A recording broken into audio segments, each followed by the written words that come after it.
all the while it's about the CGI dog, and when I heard it was a CGI dog, I was like, why would you use a CGI dog for this movie?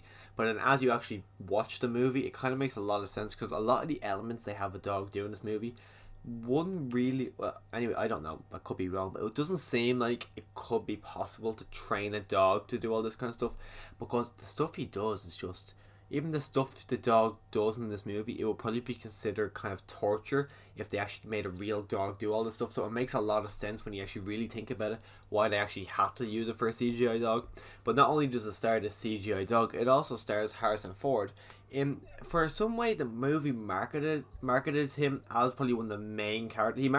It marketed him as the main human character, but he really isn't in it as much as you would actually think he's in it. He's probably in the movie probably about a third of percentage of the entire runtime. Like it starts off, we're with this man and a woman and they're kind of delivering the mail, and then it goes off to a different sideline where it's actually with Karen Gillan, who I was actually shocked to see in this movie, and then kind of Harrison Ford comes in the more the second act. He's in the start of the third act, but then in the final act, it's just a dog. It's just a dog with wolves. He's not really a major part of this movie where in the trailers, even the poster, even the name above is Harrison Ford, so it feels like they kind of just used Harrison Ford as a way of getting people in because he really is not really a major element of this movie. But anyways, the elements that he is in, he is really likable, but that's not really hard to say that Harrison Ford is really likable in the movie because he really is likable in this movie. And the CGI dog I thought worked really well. There's only a few times I was able to actually tell, like, oh yeah, that's a CGI dog. I think it's only because I knew he was a CGI dog. If I went into this not knowing that was a CGI dog, I don't think I would have been able to tell. So I think the dog set seemed very seamless. The story itself as well. When I heard the idea, I wasn't really that pushed on it. But as the story played out, I was interested.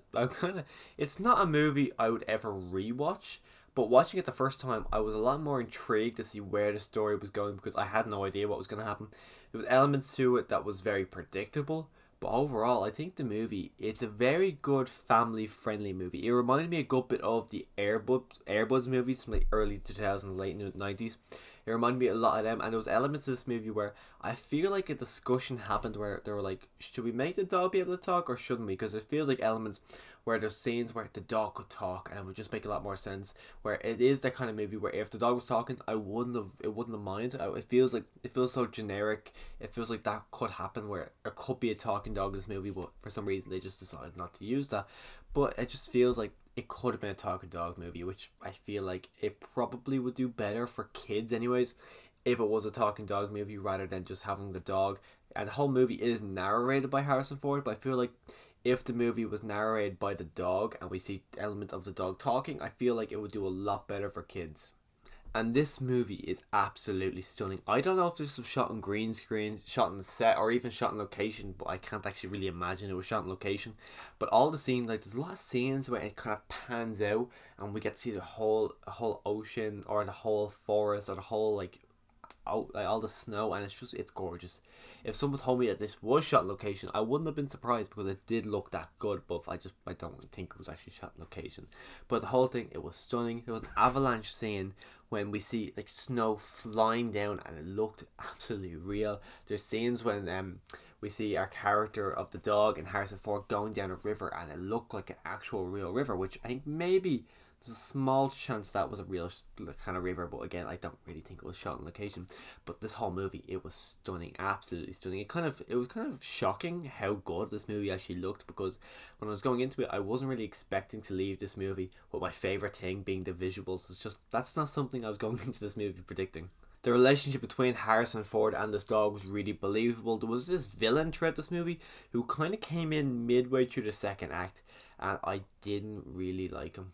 As in, like, he was a good villain for what he was, but he was really cartoonish and he was a bit over the top and just really ridiculous, and I just didn't really like the villain himself. I didn't recognize the actor, but he played a very animated, like, if this was an animated movie and you didn't change anything but the villain, just kind of made him animated, it would just be a seamless transition because he just was ridiculously animated. I don't know if that was their idea, but that's just how I thought of the villain. But if I have to give this movie a rating, I would say it was probably a probably a 5.5, maybe 6 out of 10. I had fun watching it. I wasn't expecting to have fun watching it, but I really wouldn't watch it again. I imagine this is a movie where a lot of kids would enjoy it. It's a really good family movie. If you are part of our family, you probably will see this, because I imagine a lot of kids will see it. But if you don't really want to go see it in cinema, I imagine this will be on Disney Plus in 4 to 5 months, because I actually thought this was going to Disney Plus. I didn't know this was going to get a theatrical release. So if you wanted to wait a couple of months, it will be on Disney Plus, so you can just see it there. But if you've seen the movie already, let me know your thoughts on the movie in the comments down below. Click that subscribe button so you can go back and see another movie review in the next couple of days. And as always, thanks for watching.